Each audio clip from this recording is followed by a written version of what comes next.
Hey everybody, how y'all doing today? In today's episode of D-Ray's Shop, today we're going to be working on a Bennington Tri-Tune. It's got a 250 horse Yamaha 4-stroke outboard on it. Today we're going to be doing a basic service on the outboard itself. We're going to be changing the oil and filter.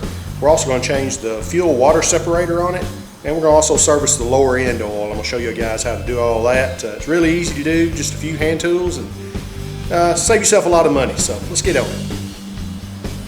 Here's everything we're going to need to service our outboard with. We've got our lower unit gear case oil, and I've also gotten a couple of new sealing washers for the drain screws. This is our fuel water separator, and this is pretty neat. This is a Yamaha oil change kit specifically for the F250 4-stroke. It's got the right amount of oil. It's got 6 quarts of oil. It's got your filter, your drain bolt washers. It's got everything you need all in one little package there. So that way there's no guessing about how much oil to get or if you're getting the right filter. I do like this. It's pretty neat.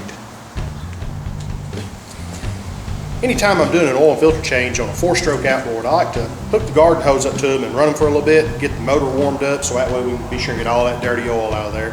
So we'll get that done, and I'll show you how to get the oil out of it.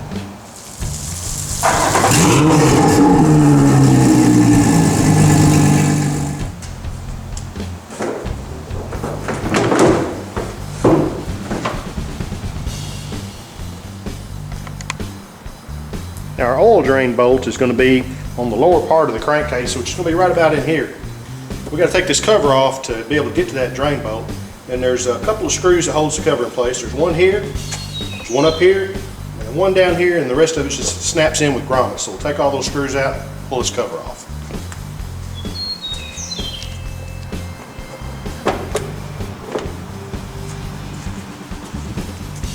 So I'm taking loose our 14mm oil drain bolt. I'm just going to kind of hold the pan up here to catch this oil as it comes out. And you need to be prepared to deal with about a good 6 quarts or so of oil. That holds a pretty fair amount. Now, the only thing I really don't like about these Yamaha outboards, the bigger ones like this, is the location of the oil filter. They're a little difficult to get at, but I'll show you where it's at and show you how to get at it. The oil filter is going to be up in the front of the motor. I don't know if you can see that or not, but I'm going to put my finger on it right there. You just have to reach in from the front with an oil filter wrench and spin that off of there. And we'll catch what little bit of oil comes out of the bottom of it. I'll just stuff some rags under there and we'll catch that oil as it comes out. Try not to make too much of a mess. All right, we're going to fill our crankcase with oil here. And total capacity for this outboard is going to be 5.1 quarts with oil and filter. So what I'm going to do is I'm going to go ahead and just put 4 quarts in here. Then we're going to start it up and run it for a few minutes, and then we'll double check that oil, and that way I can top it up and get it right to the full mark, right where it belongs. That way we don't overfill it. And we'll have this just about wrapped up. You know, I never thought I'd ever see the day that I'd have to have a dadgum stepladder to work on an outboard motor.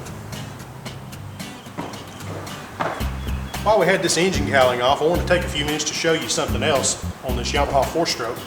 This has got a little plastic cover that covers up the flywheel and the cams and cam belts, and it just pops off with some grommets. You can set it aside. Here we can see the flywheel, the starter ring, starter gear. Then you've got your cams and your cam belt in here. This is a double overhead cam V6 engine, so you've got a cam belt that wraps around through here. What you really want to be careful about is any time that you've got the engine cowling off or just, you know, on a regular basis, it's a good idea to pull this off and check this for debris. And in the South, we have a real problem with dirt daubers. Dirt daubers like to build these little mud nests, and they'll get up in here and they'll build nests and things up in there. Then when you start the motor up and take off across the lake with it, when you run the throttle up, the dirt dauber nest can vibrate loose. And of course they'll hit all these spinning parts and things like that. It turns into just a big cloud of dust, sucks it right through the motor, and just causes all kinds of problems in the engine. Also, one of the things it can do is if the dirt dauber nest is solid enough, it actually gets down in the timing belt. It can actually cause the cog belt to jump a couple of cogs on the pulley and get your cams out of gear, and that could even lead to bent valves and all kinds of issues. So be sure that you take this off every once in a while and inspect it. And if you do find dirt dauber nests, just take them off, or if it's really bad, you can take a garden hose, rinse it off real good. Just be sure you get all that debris and trash out of there. Save you a lot of headache on down the road.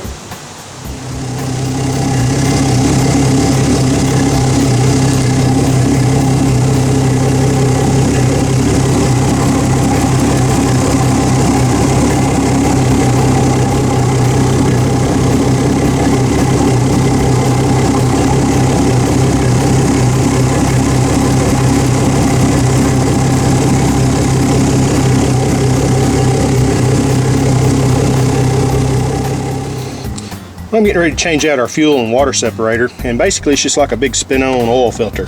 So what we're going to do is I'm just going to kind of get it kind of broke loose there where I can turn it by hand. Then I've got me a little container here that I'm going to stick under it to catch any spillage that might happen when we spin this off. So just want to very carefully break that loose. There we go, got a little bit of fuel coming out there, nothing major.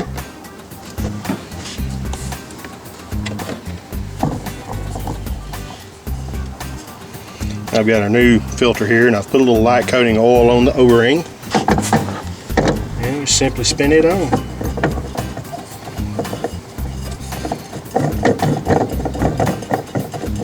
Probably a good idea to change these every season, especially now we're having to deal with fuel with ethanol in it. You have all kinds of water and fuel separation issues, so it's just a good insurance just to put a new one of those on every spring. Save you a lot of headache on down the road with fuel problems and that kind of stuff.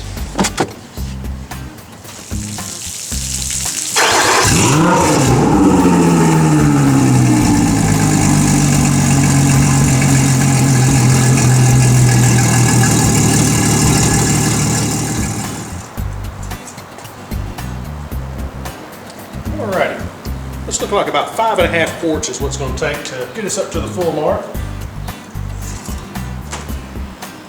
And after I ran the motor for a couple minutes, went ahead and looked around the oil filter and things, just kind of made sure we didn't have any oil leaks. Checked our fuel and water separator, made sure they didn't have any leakage going on there. So we pretty much got it all done. So we'll button the top back up on it and we'll have this done.